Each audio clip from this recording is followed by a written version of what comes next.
Yo, ladies and gentlemen, we are back with another episode of Shorts in Focus, where we show short films love. Again, we are giving a national audience to short films, giving a national audience to independent and student filmmakers, and we're glad to do so. I am your host, Kayeen Thomas. I'm here with my co-host, Matt Cipollone. I was tempted to mess up your last name on purpose, but I won't. My man's I've been butchering his last name for months now. Plenty of shows to get you back for that, don't worry. Yeah, so here with Matt Cipollone, my co-host, and our two guests. Go ahead and introduce yourselves, fellas. Hi, I'm Matt Morris. And I'm Mike Kuba. And we've got a powerful film that Matt and Mike have done called Journeys of Forgiveness. And we're going to screen for you guys in a little bit. But before we get into that, we want to talk a little bit to these fellas just about who they are, and where they're from, and how they got into filmmaking in general. So, fellas, who are you? Where you from? Well, I'm from San Francisco Bay Area, and I think Mike is as well. And we apparently went to rival high schools without even knowing it. We met out here. We both go to American University for we're getting our masters. I'm getting my master's in film and video. Yeah, and I am too. What is it? And so I did political science at GW, and I'm very much interested in social issues and stuff like that. And I thought that my skills, my interest in video, which I've had since I've been a kid. You combine that with my political science degree, and now I'm making movies. Nice. About that kind of stuff. All right, so how'd you get here from San Francisco? And tell me about the transition from political science to film. Well, I've had this interest in political science and government and all that, and changing the world, crazy stuff like that. And so I thought that GW was the place to go. I mean, DC is where all the politics happens. So, and I was kind of, balancing that and a degree in biology, but I failed chemistry. So I decided to go with political science. Who fails chemistry? Someone who gets a 4% on the first exam. That's Fair enough. That's who fails. You better than me, man. I wouldn't have even tried. What about you, Mike? How'd you get out here? So I did my undergraduate in the University of San Francisco. Went to school in the city, and then I after graduation in 2012, I did a few projects.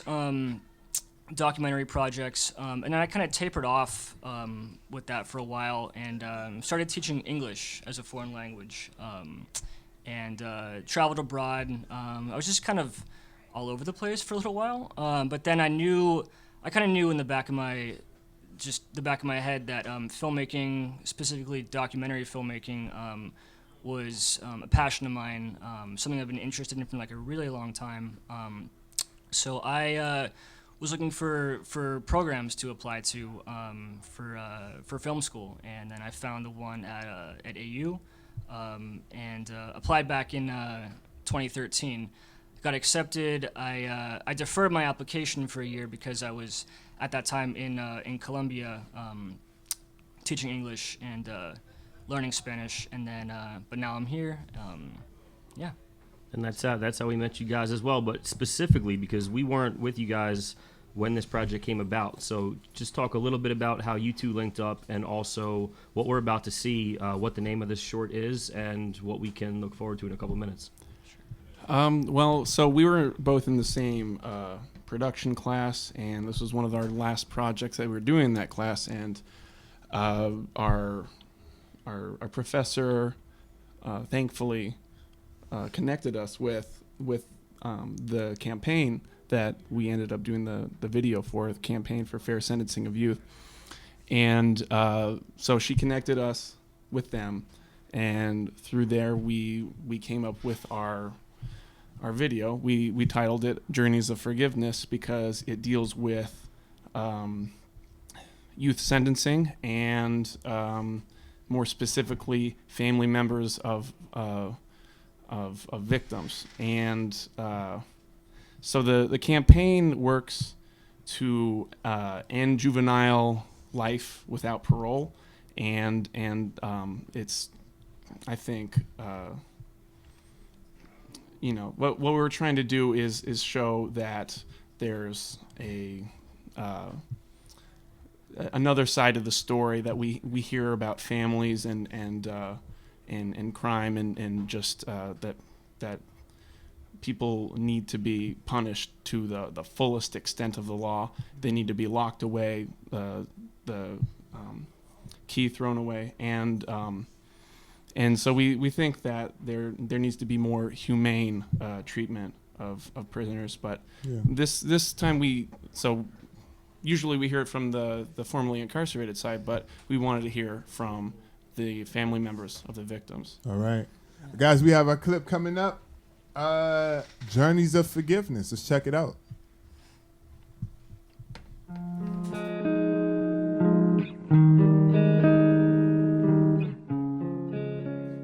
Said my oldest son, Terrell, was murdered 11 years ago by a juvenile, a young man that was 17 years old at the time.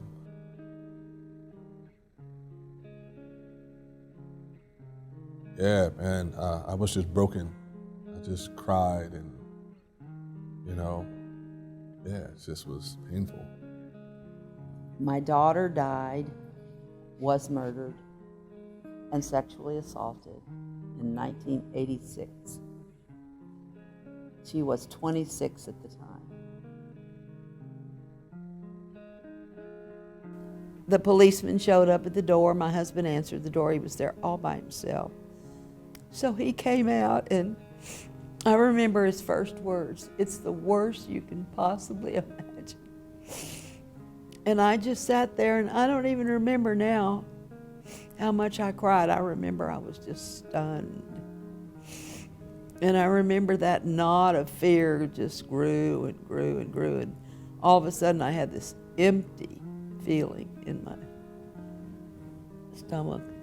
My journey to this occasion today began actually a little over 23 years ago.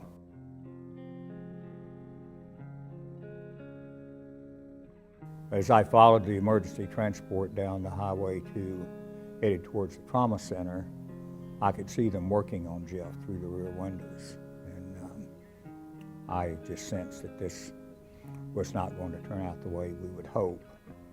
And we lost Jeff about sunrise that next morning. Then we faced the prospect of going through the judicial system with trials and so forth. By that time, the two youngest who had been involved in Jeff's death was actually four young men, two 16-year-olds, a 17-year-old, and an 18-year-old. That youngest was the young man that's sitting beside me now, Ellis Curry.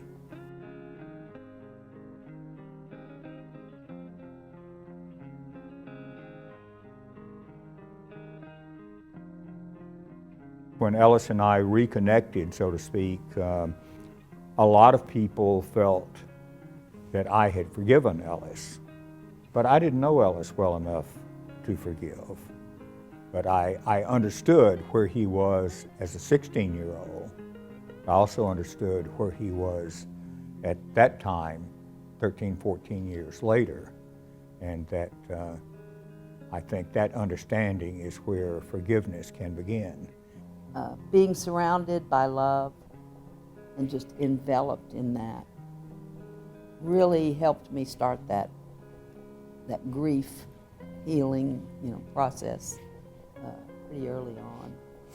And I would eventually find a philosophy concept called restorative justice, where we seek to deal with crime more as harm done to individuals, and we seek to address the harm without doing further harm. Forgiveness is a part of my own grieving process. I don't have any anger or rage, to give. I only have love and compassion to give. I couldn't allow myself to be consumed by rage and anger, because then how I'm going to be there, for my other children who are there.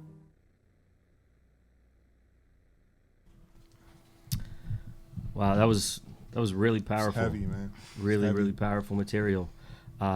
Now, knowing both of you, though, at the beginning of your film career and knowing how it feels to approach a serious subject for the first time, just walk us through what was your thought process going in for the first, knowing what you knew about the organization and the situations you were going to be asking families about. What was your mindset going in for that first set of interviews? Well, it was kind of daunting, obviously, at first. When we were talking about people whose family members were killed and have came around through a long process over years and years to come to forgive those that have killed their loved ones. So it was definitely, I didn't really know at first what kind of questions to formulate, but me and Matt, we talked about it when we met for the first time, and just came up with some sort of guideline questions for them. And we didn't want to be too, we didn't want to push too hard because we knew it was such a sensitive topic. But this was, for me at least, it was the second time I've been in a film project where it's been kind of serious issue. So I wasn't super nervous. Just wanted to be respectful of them. Yeah, it's definitely a sensitive topic, so we wanted to tread lightly. And going into the first interview, we interviewed Aquila first, and fortunately his interview was great, and it kind of set it up for us. It was like, all right, this is what it's going to be. They've shared these stories so many times before that they're very comfortable with it, but it's still so sensitive that we kind of just let them tell their stories, and that's the entire idea of this, and why there's no narration, is that we wanted to let them speak. Now that means that it went on for quite a while, and so it was important to also ask very pointed questions. So it's that balance between asking very specific questions and letting them tell their stories. Yeah. But in the end, it was it was a great experience. Now, speaking of experiences, talk about what it felt like to be in the same room with both Glenn and Ellis. And that was a really, really serious moment there when you found out the context between the two of them.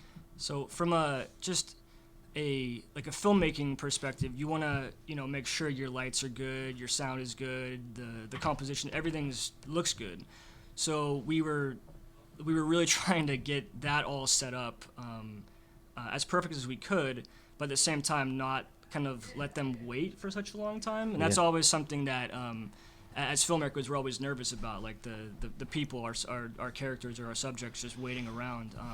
But they were, I feel like they were prepared for it, and this isn't the first time they've sat down together, and they give talks around the country about how about how Glenn has come around to forgive Ellis for participating in the murder of his son. It was. I mean, it's kind of a jarring, and that's what we tried to do as well, is present them together side by side. It was really effective. Is kind of jarring because that's when do you ever see that kind of, and I think it really speaks to how much they've how much Glenn has forgiven Ellis for what's happened.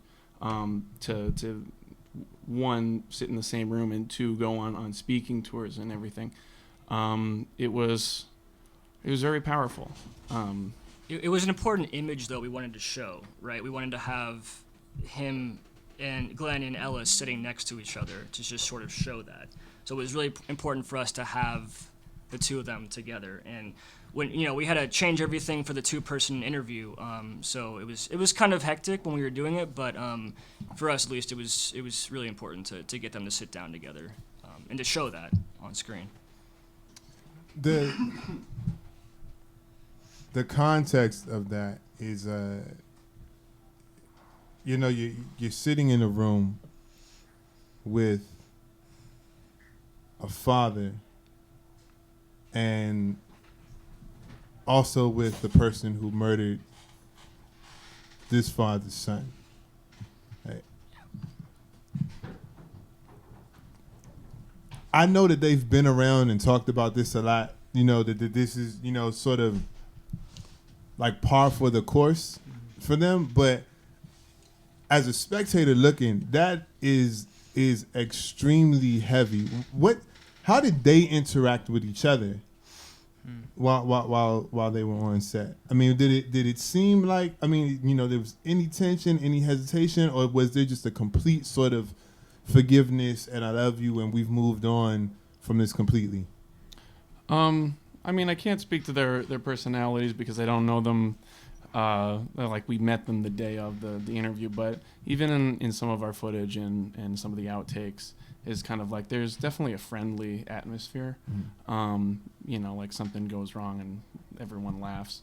So I don't think the tension was. I don't think there really was a present tension, and I think. And I know that Glenn took a long time to come to the forgiveness of Ellis, and that was a very long process for him. I mean, initially I didn't even realize that he had, based on previously talking to him. So it was definitely I don't know. Because there are a lot of people, and I'm just, you know, I'm gonna play devil's advocate here for a little bit. I know that's a cliche term, but there are a lot of people who would look at that situation and think that father is foolish, right? There are a lot of people who would look at that situation and say, "There's absolutely no way in a million years. I don't care how much time has passed. I don't care how good of a person I'm supposed to be. There's no way I'm going to sit in the same room with the person who killed my loved one and you know, advocate for him, essentially." That takes, you know, a level of forgiveness that a lot of people don't have, right? So what was it to those people, right, who would look at this man? And I know you know, I'm kind of asking you to project yourself into somebody who you only met in a setting. But to the people who would look at this man and say, "You are foolish. You are stupid for sitting in the same room with the person who killed your loved one," what do you think his words would be to them? That has to be one of the toughest, like, you know, questions you could ask somebody. Like, how did you forgive this person? And I don't even know if their response would make any sense to that individual. Yeah, I'd say it's definitely, and I know that there's several. I hope that we had included it in our short, but that is an intensely personal project that people have to work on, and I know taking Linda, for example, that she went to support groups, and there's definitely that kind of bitterness and anger, and I think rightfully so, to an extent. However, that it consumes you, and it's not productive, and it's self-destructive. And that's the thing. But you know, we have to preface it by saying that everyone copes in their own way, and we can't tell other people how to do it. And so to put us in that position, ideally and intellectually, I can say that I'd like to be able to forgive. In that case, we live in a world where people attend the executions of those who have killed their loved ones, and this is acceptable behavior. You know, the death penalty is accepted in a lot of states. I mean, they find it morally correct. You know, they find nothing wrong with the fact that you killed my loved one. I'm going to sit here and observe you die. You know, so they would look at a film like this and just not understand it at all.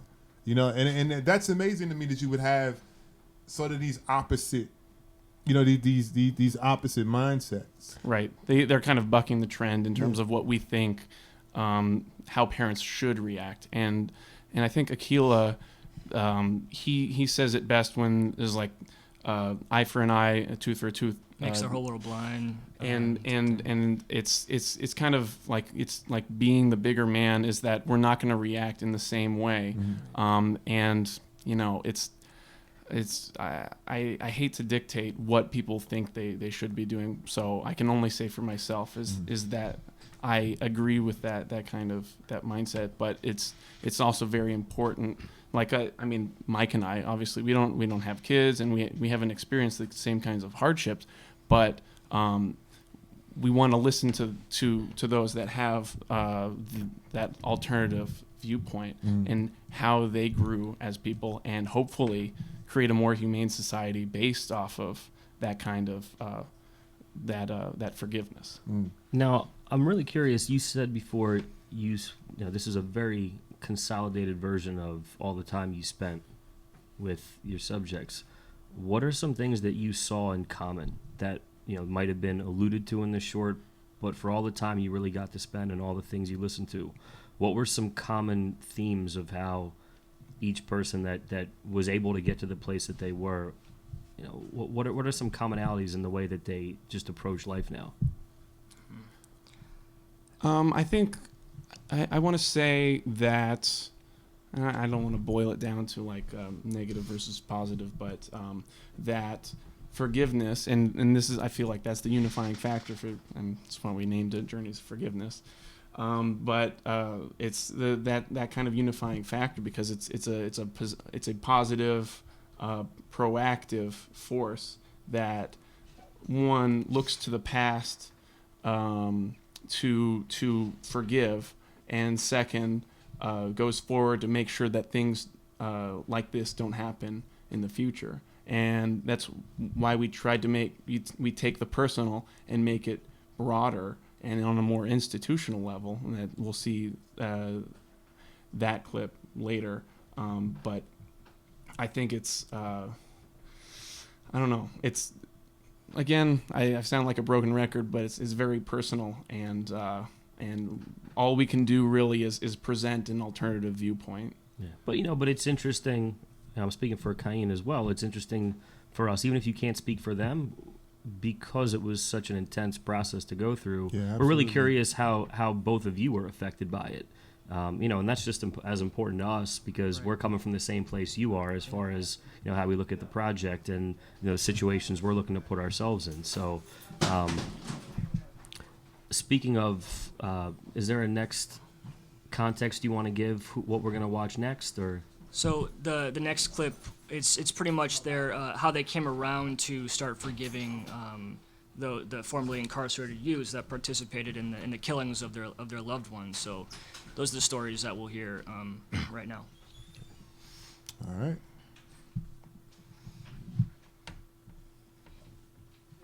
I am Zeke Dowty. I'm a producer, director. I've been a director of photography for 13 years. I'm more comfortable on that side of the camera than where I am right now. Shorts in Focus is an effort to give a platform for independent and student filmmakers to show their work.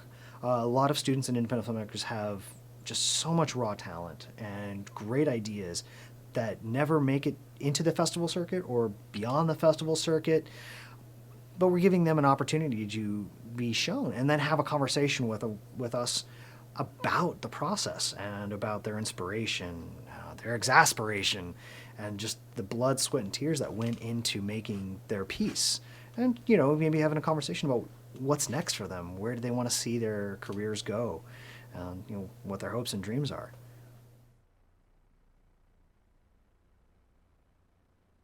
Forgiveness is a gift that you give to yourself, you know.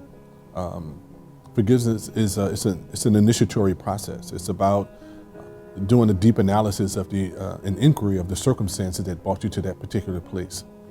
And I felt like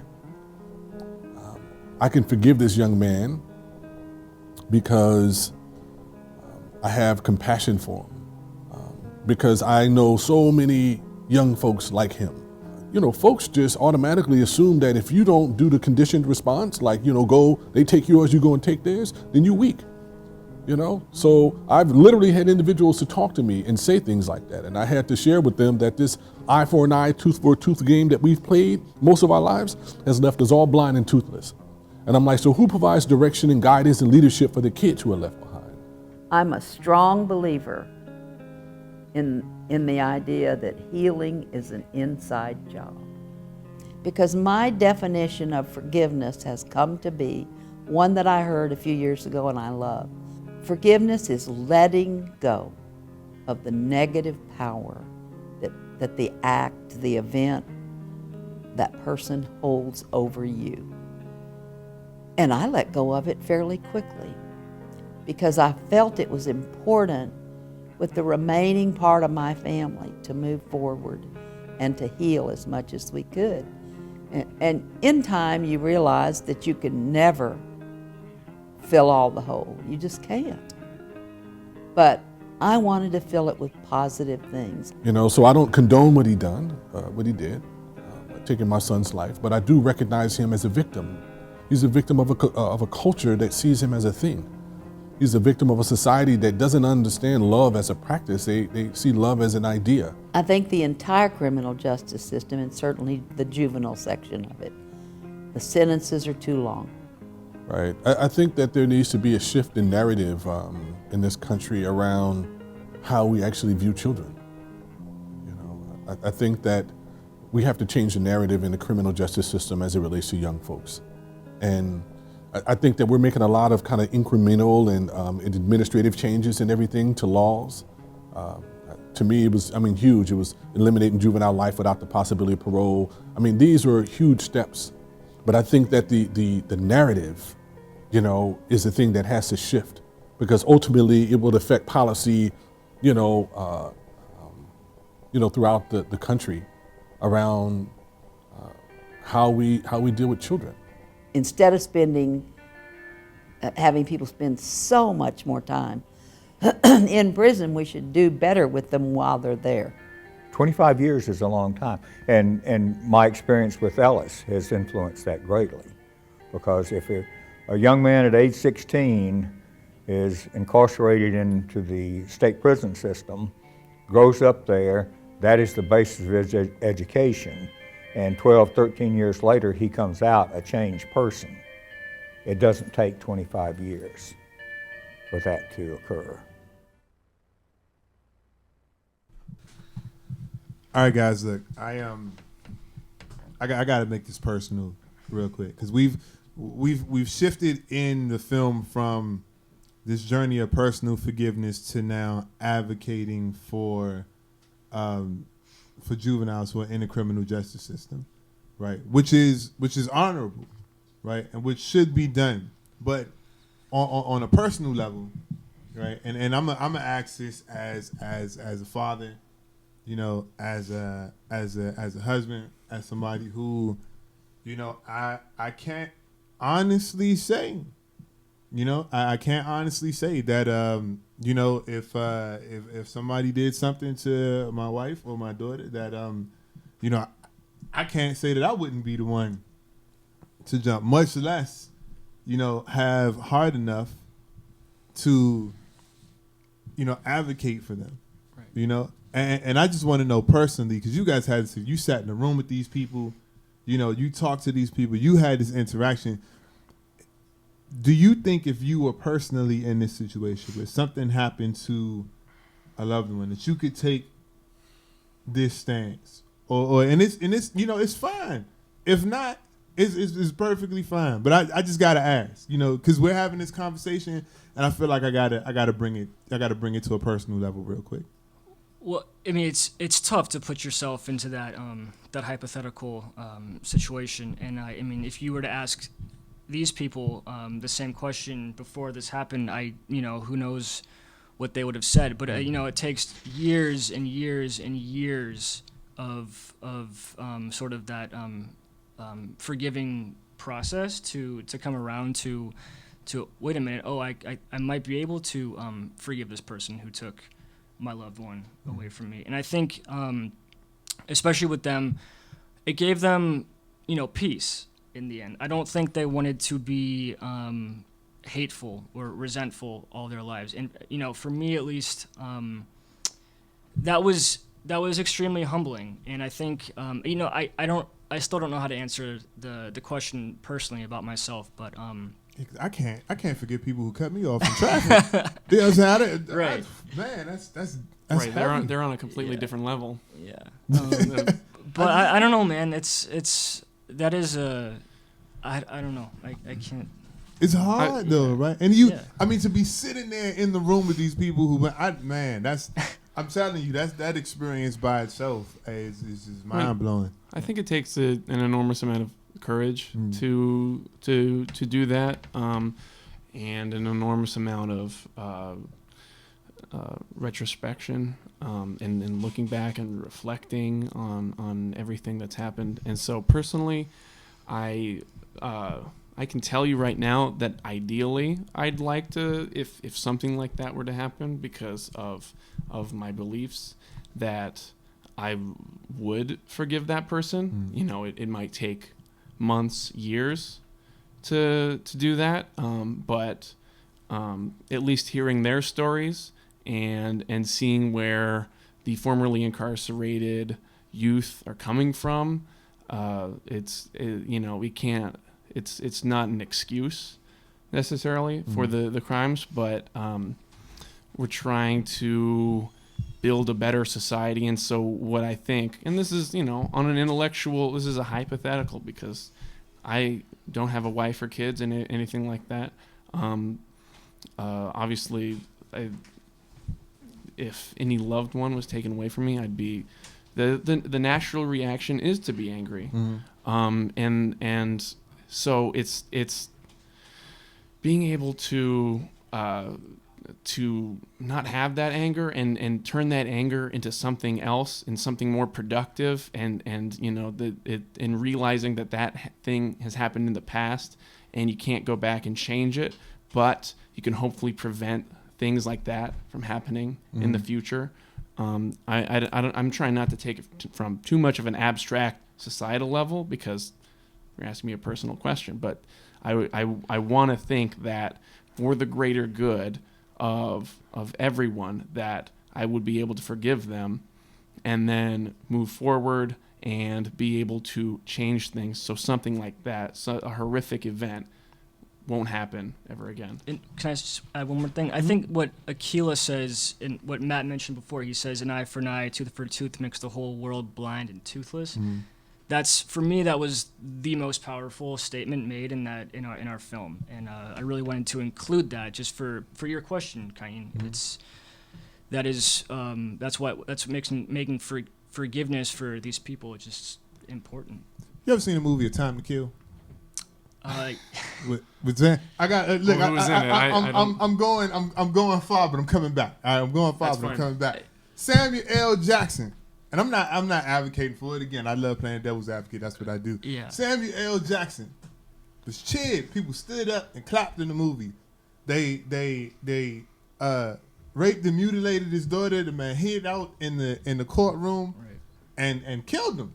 Retribution. And the whole movie was about the trial, and people cheered that he got off because they felt like that was justice. He exacted justice, and the celebration of the film was him getting off. What do you if Samuel L. Jackson from Time to Kill walked in here and you had to tell this after having gone through this, because I'm saying. So what's the what happened to Samuel? Okay, so Samuel L. Jackson. If I'm going to respond to this question as well, because so I haven't seen the movie. All right, so in the Time to Kill, Samuel L. Jackson's daughter is raped and mutilated by racist whites, right? He, in retaliation, hides out in the courtroom in the courthouse after they get arrested, and as they are being walked up to the courtroom, I guess for arraignment, he comes out with the gun and kills them, right? All this to say that this is the exact opposite mindset, and I guess it goes back to the question I asked earlier, because again, a lot of people stood up and cheered for this, and you were coming at it from the opposite standpoint of, we have to approach this from a standpoint of forgiveness. And again, I just know that a lot of people are watching who maybe think that they could be this good, but if they were put in a situation, it may not be, it may not be the same. I think that we can also look to Glenn as an example, is that there were 4 kids that were involved in his son's murder, and Ellis was the only one that he forgave because there needed to be. He ascertained that there was a certain level of guilt, or rather that they admitted to what they did. I guess the other 3, in his eyes, were not did not feel. Now, see, that's interesting. So and that didn't come out in the film. Ellis is the only one that he forgave. Yep. Is that the only one that?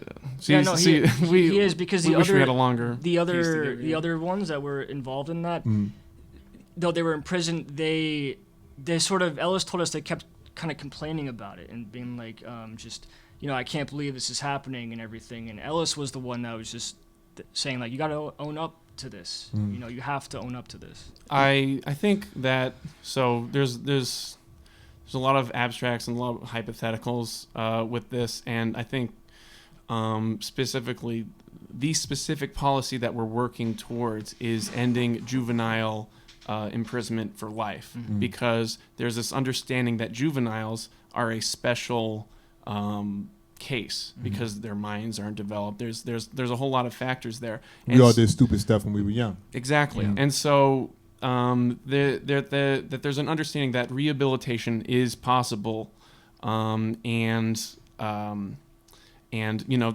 that's not to excuse them. Like I mentioned before, it's not an excuse. There's certainly going to be a punishment. However, we think that the punishments are too harsh for the crimes, and I mean it's very difficult because I also am not connected. Like it hasn't happened to me personally. I can only speak on an abstract level, but this is the society that I would hope to live in, that we in the prison system would be able to rehabilitate people. Now, that's a much larger issue having to do with prisons, but it's at the end trying to prevent things like that from happening in the first place. Right. Now, the material that you guys had was completely dependent on people trusting you. I mean, yes, we heard from people that have gotten to a place of forgiveness, but that does not mean remotely that this is easy material to talk about. Right. So how are you able to accomplish and gain such a trusting rapport with what was undoubtedly the worst moment in all of their lives? How were they able to open up to you out of the gate and give such a thoughtful, just personal account of what happened and where they are today? So besides the fact that they've kind of told these stories many, many times, they're they're used to telling these stories, what happened, because this is rare to forgive someone that's taken away your loved one. And I think for Matt and I, we just sort of approached it as, when you're interviewing someone, the thing you ought to do is just listen. Let them tell their stories. Don't interject so much. And I think once they just started talking about it, we just let them go. And we had a few questions, but they just, kind of kept talking about it. And I think while they were talking, they were able to start trusting us, I guess, more, even though they had just met us, because we were just there to listen, let them tell their story.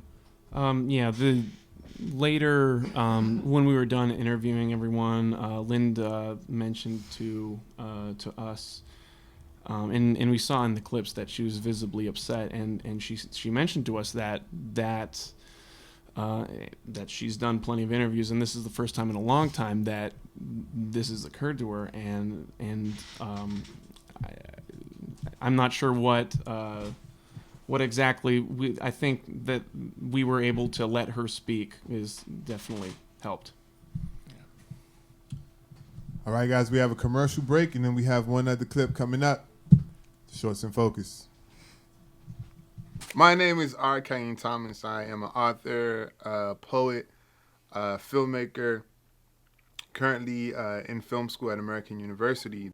Shorts in Focus is an opportunity, or it's me trying to provide an opportunity for filmmakers, independent filmmakers, non-established filmmakers, student filmmakers to get some exposure for their work. In film school, I met a lot of really, really good people, a lot of really talented people who were doing really great projects, but nobody was seeing them because outside of them being screened in class, they weren't going to film festivals. They weren't, they weren't like being put out on social media. They may have been put on Vimeo, on YouTube, but that was it, right? So I found that this is a market, right? Short films don't get any love. So if we can provide a market for you to be able to take your short film project and air it and get some exposure for it, then everybody wins.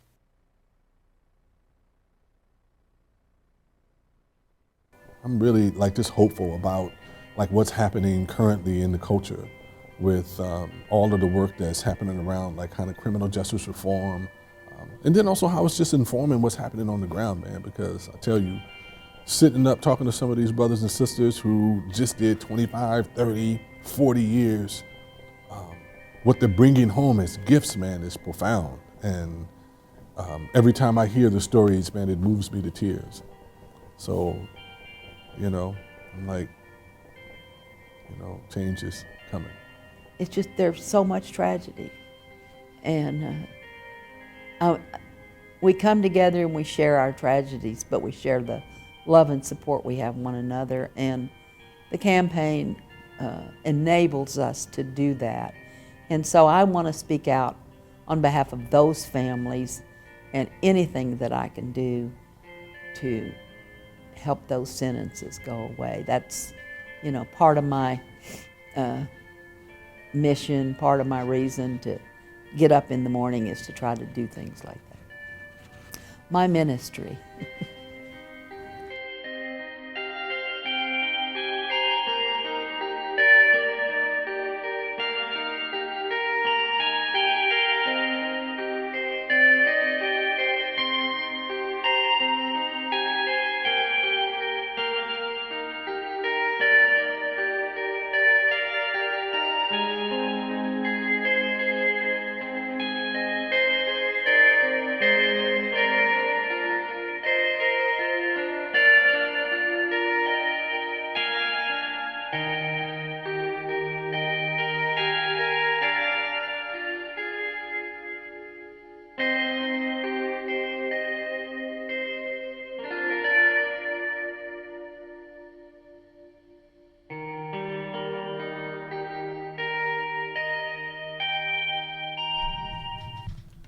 All right, guys. At the not in the clip we just saw, but a little bit earlier, we had two people we were introduced to. We were introduced to Glenn, who was the older white male, and then we were introduced to Ellis, who was the younger black male with the dreadlocks. And we came to find out that Ellis was the one who murdered Glenn's. He was involved in in the murder of Glenn's son. Right. One of the questions that I had when I originally watched the film was, I kept wanting to hear from Ellis, and I wondered if you guys were just going to save it as like a cathartic moment at the end, but I never got it. Well, why didn't we hear from Ellis? I mean, there's a very short answer, which was technical difficulties, and time as well, because this is a short. We try to keep it under 10 minutes, and it was very unfortunate that we weren't able to include Ellis's audio. We also interviewed two other formerly incarcerated youth, and we had to cut their interviews as well. So our documentary definitely lost something because of that, because we definitely wanted to hear from them, because we're all about hearing other people's stories, because we can't tell them ourselves. But it was a regrettable, we just could not include it. Specifically, we filmed Ellis and Glenn next to each other, and we did in a longer version include Ellis, but the audio just it didn't work. So it was really an unfortunate circumstance, but I think that we can also go back if we wanted to expand it further. We can include the voices of the formerly incarcerated youth. There's 2 other whole interviews, and that was one of the biggest challenges that we faced, is that we didn't include that. Yeah, what to cut, what to keep in. Yeah, I'm sure that was rough. What were some of Ellis's thoughts though? That you didn't cover before. I mean, you talked about how he was the more remorseful one, but I mean, given the other stuff that you weren't able to include, what did you learn from him that audience members might want to? I mean, he tells his story, right? We wanted to include that, we really did, but it was tough with the time limit. So he talks about kind of how he got to that point of being involved with the people that took Glenn Mitchell's son, and then he talks about how his relationship formed with Glenn over time, and how he was surprised when Glenn wanted to speak with him one day, and he was like, really, like, wow. And then so they met and they talked, and Glenn wanted him to, right, Matt? He wanted him to come with him to speak. Yeah. So I think. Yeah, Glenn called up the officer in charge of Ellis, and so he received that call, and Ellis was very very much surprised by that he wanted to contact him, because at that point he was just again, expectations are that people will not forgive you for what you've done, Ellis, I think, spoke a lot about how that remorse was absolutely necessary for this process. We asked him how he was able to accept the forgiveness, because there's also a certain amount of how can you forgive yourself for what you've done. And wish we could have included that. Yeah. It sounds like a great follow-up project, though. Yeah, I know absolutely. from getting to know you better, Matt, I know this is something in particular that you are looking to pursue down the road. Absolutely. Do you have any specific plans for a follow-up in this area of policy, or is this something are you still going to do more work with a specific group, or are you looking to broaden your view and still tackle the issue through your time at school, or what's your plan for what you got to? Is this to the learn more gray about? area between your political science and the film that you're in now? Is this like the perfect This is combination of where you need to be right now? Is that not great? I'd like to pursue this topic. It's very much and it's very much I think it's important to get the awareness out, because not a whole lot of people know about this, specifically about juvenile sentencing for life, which is there's been a lot of progression in terms of court cases. Supreme Court specifically, like just last November or December, they did they recently, I'm trying to figure out the word, for people who have been sentenced to life in prison, that they are now up for parole, and that came to the Supreme Court, and so it's an issue that's still ongoing, and the practice hasn't been banned in every single state yet, but working on it. And I think it's very important to get the awareness out there, because we weren't able to, when we first learned about the project, I had no idea that this was still going on, because the United States is the only country in the world that still sentences juveniles to life in prison without parole. They haven't ratified. The United States is the only country that has not ratified the UN Convention on the Rights of the Child. Every single other country has done it. And so and President Obama has said it previously that this is completely embarrassing. And so I think that we need to figure out how to treat our prisoners, specifically juveniles, more humanely. And that's a project that I like to work on. So one question I had,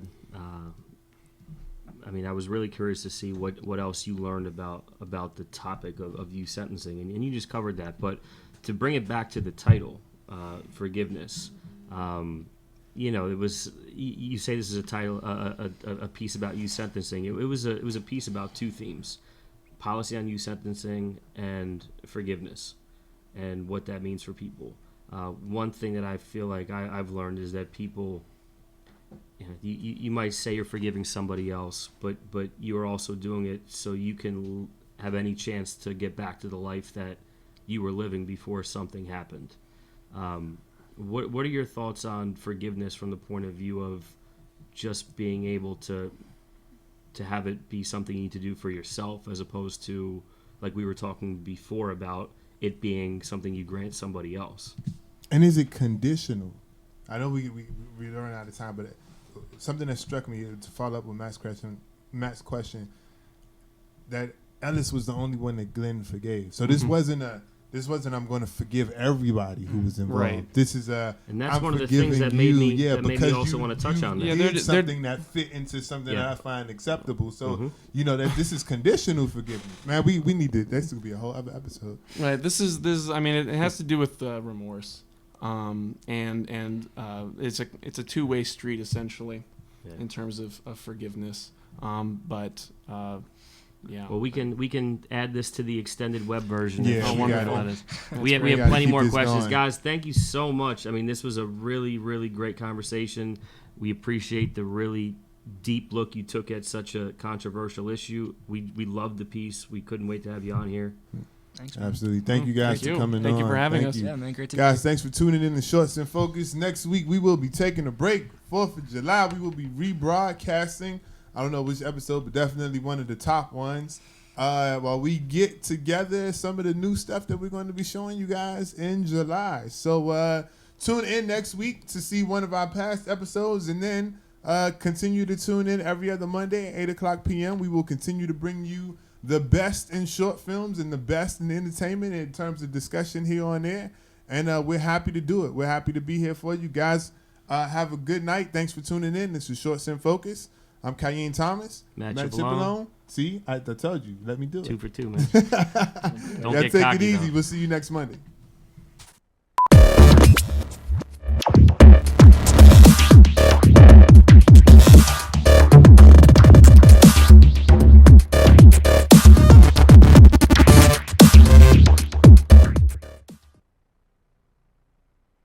Hi, I'm Zeke Dowty. And I'm Kayeen Thomas. And so we're the producers of Shorts in Focus. He's also the host. I am the host, so you're going to see my face a lot.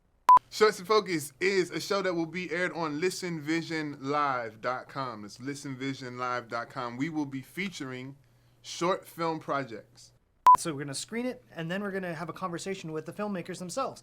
The actors, the actresses, producers, directors. There's no telling who's going to be on the show, but they will always be able to have a discussion about what it is that you just saw. So whether you have a narrative, documentary, hell, music video, give us a shout at Zeke at shortsinfocus.tv or Kayeen at shortsinfocus.tv. And remember, your project has to be short.